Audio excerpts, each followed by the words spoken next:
I'm Dr. Dave Hayes, and in this presentation, I'm going to talk about the assumption of rationality that is made in game theory and a bunch of other forecasting and formal models. What is rationality, right? And the biggest problem you have when doing rational choice theory, which game theory is a part of, is this word, because people have a concept of it. And what we're talking about isn't the common understanding of the term. If to look up the wiki definition, rationality generally means a quality of being based or in accordance with reason or logic. And we think of people being rational when they're thinking clearly, right? And they're thinking through things. This is not what is meant by rationality in game theory. In game theory and rational choice theory, this assumption is that people are purposive, that people are engaging in actions for the outcome. That is to say, as Riker and Ordashuk put it in one of their books, if you see someone walking north, you assume that they are going someplace there. They aren't just walking that general direction for no good reason. And that's something people do go out for a walk, but a purposive walk is a walk to get to a destination. Well, in rational choice theory, the assumption is that people are engaging in interactions with other people, especially in game theory, it's always an interaction. And they are seeking to achieve their most desired outcome. And that's what we mean by being purposive. And there is sometimes a distinction drawn between instrumental and procedure rationality. Instrumental rationality means that someone is attempting to get their best outcome. Now, they may not be thinking straight.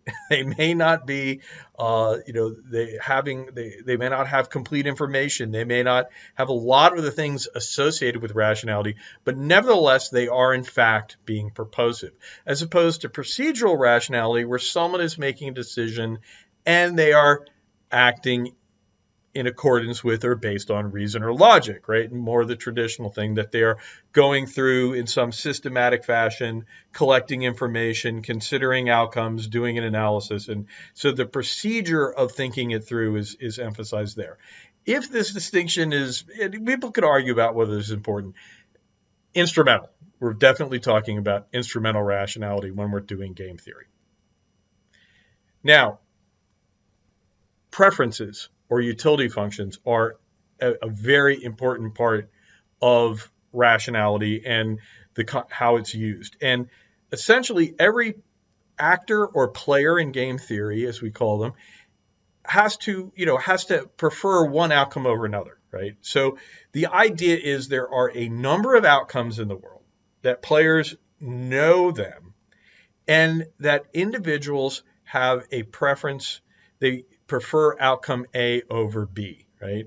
Or they might prefer B over A, right? But the idea is they prefer one outcome over the other. All people can be indifferent. Things can be equal, right? This is as good as that, and that's allowed too, right? So they don't have to have strict preferences. They can be indifferent. As we talk about greater than or equal being a weak preference, that sort of thing. The key thing is that individuals do not have preferences over actions or strategies, right? They don't like to do something or not like to do something. They are doing something strictly to achieve an outcome, right? And so this is important, that people are only evaluating the final outcomes of the interactions. In rational choice theory and in game theory and all, an individual's preferences define the individual. They are all the information that we need to know about that person. Once we know all of their preferences, or what we call their utility function, then we know that person. That's the identity of the person in the game. So I could say preferences define the individual in rational choice theory. Now, there are three conditions on preferences. Preferences need to be complete. For any two outcomes, it has to be the case that the player has a preference, right? A is better than B, B is better than A, or they're both equal, right? So there has to be a completeness. There has to be I don't know, right? We're out, and that might be weird, right? It might not be realistic, but in the model, in the sketch of the world, the stylized reality of this model, preferences must be complete. The second thing is they have to be transitive. That is to say, if someone prefers A over B and B over C, then they should also prefer A over C, right? Just transitivity, like in mathematics. So there has to be a consistent ordering. This is kind of a consistency requirement, right? The other thing is that they have to be fixed. They don't change throughout the course of the model. And so we have our three conditions: complete, transitive, and fixed. Now, there can be a lot of discussion of what these mean and the different aspects of them, but these are the three things that are important. Now, this brings me to this question of self-interest versus selfishness. Individuals are assumed to act based on their preferences. That is to say, they seek to achieve their most desired outcome. And this is what self-interest means in this context. And again, I think, although this is more controversial, sometimes that is misunderstood as being selfishness. Okay, but let's just keep focused here on what the self-interest as defined in the game is, right? So we're saying that, look, people are seeking to achieve their most desired outcome. And so they are not worried about the action or the strategy, right? So we aren't there, and we know that in real life certain actions are might be anathema to someone, but actions in these models, actions are strategies. They are means to an end, and all we're considering is how someone achieves their best possible outcome, right? So there is no preference over actions, just outcomes. The other thing is that actors, and this is the self-interest part, actors do not consider other people's preferences. They act to achieve their most desired outcome, right? And they aren't concerned about whether somebody else is getting their most desired outcome, right? That is not part of the game, and that can be in like economics models where you're dividing the dollar and someone makes an offer, and we have a very straightforward utility function there, just more money or less. Players in that case, the rational thing to do is to offer someone the least you can offer them where they'll agree to the deal, right? And we don't care if they could have gotten more, if they wanted more. No. However, in other realms, this doesn't necessarily translate directly to selfishness. Now, why am I saying this? All right. And what am I saying here, right? I'm going to say that people are more egoists, right? In this stylization and in the way rational choice conceives of them, they conceive of them as egoists in the sense that my preferences, my judgments over an outcome, which outcome is better than the other, are what's important, not yours. Now, that is not the same thing as saying my judgment of outcomes is based on what's better for me and disregards your well-being or anyone else's well-being, right? And here, that's a key point, right? Theoretically, there's no limit on why people prefer A over B, as long as it isn't based on other people's preferences. So you could be basically altruistic, right? You could,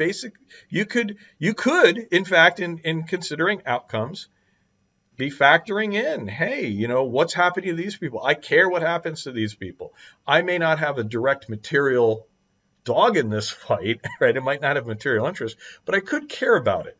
That is not excluded. What is excluded is me acquiescing or in some way taking into account somebody else's valuations, right? And so that's being more of an egoist than being necessarily selfish. Now, part of this is just very abstract, right?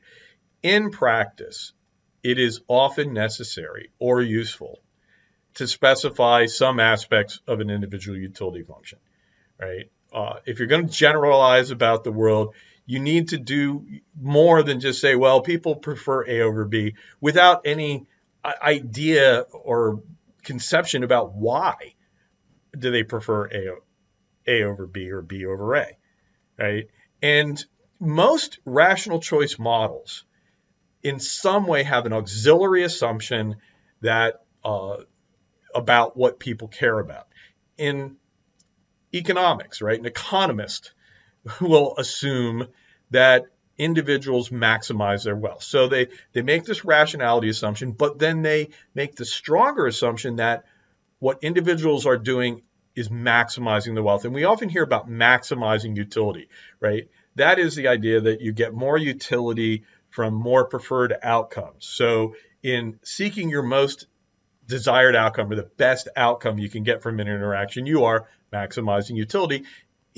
Economists would say, hey, we make the assumption that individuals in the economic realm seek to maximize wealth.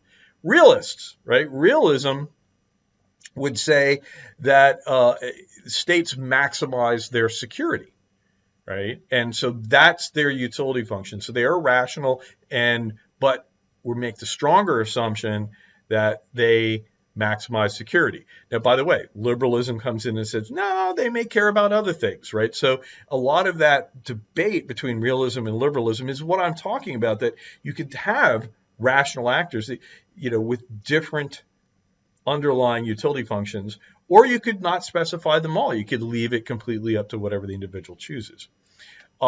Speaking of liberal theories, in selectorate theory, Bruce Bueno de Mesquita, Alistair Smith, Morrow and Siverson as well, they all make the assumption that national leaders want to stay in power. So they're rational, and what's their utility? What are they rational about? They care about staying in power. So in general, individuals are assumed to be maximizing some type of material benefit, right? And that tends to, in fairness, that tends to be the role. And so there is a certain selfishness to it.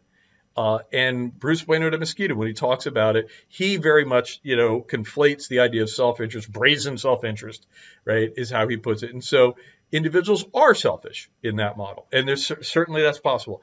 I just like to keep this point out that we can have different assumptions, right? But as a practical matter, yes, we tend to think of people maximizing some material benefit. Another way to consider what rationality is to consider what the alternatives to it are, right? What isn't rationality? The first one that comes up is bounded rationality, which is really kind of the weakest variation on it. That was suggested by Herbert Simon, and largely here's that instrumental versus procedural thing, and the idea of procedural rationality is dominating what the bounded rationality says. And in bounded rationality, Herbert Simon says, look, people are not able to deal with the complexities of the world, and so they come up with rules of thumb and shortcuts to reasoning that they use to navigate. And that was very popular at its time. And although a lot of us said it may be bounded rationality, but it's rationality nonetheless. And it really is instrumental rationality. But you'll come across this term out there.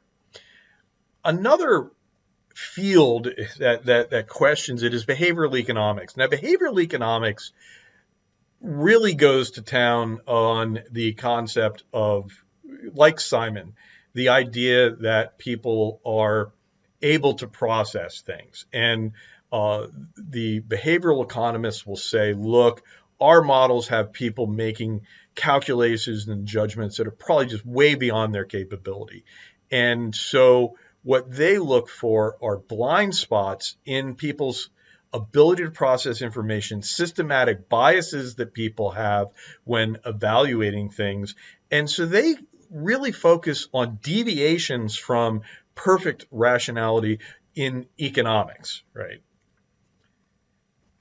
in international relations, constructivism is the most common, offers a very important difference to it. And constructivists will talk about people acting in accordance with norms and based on ideas and concepts. And so constructivism itself will focus very much on where do preferences come from?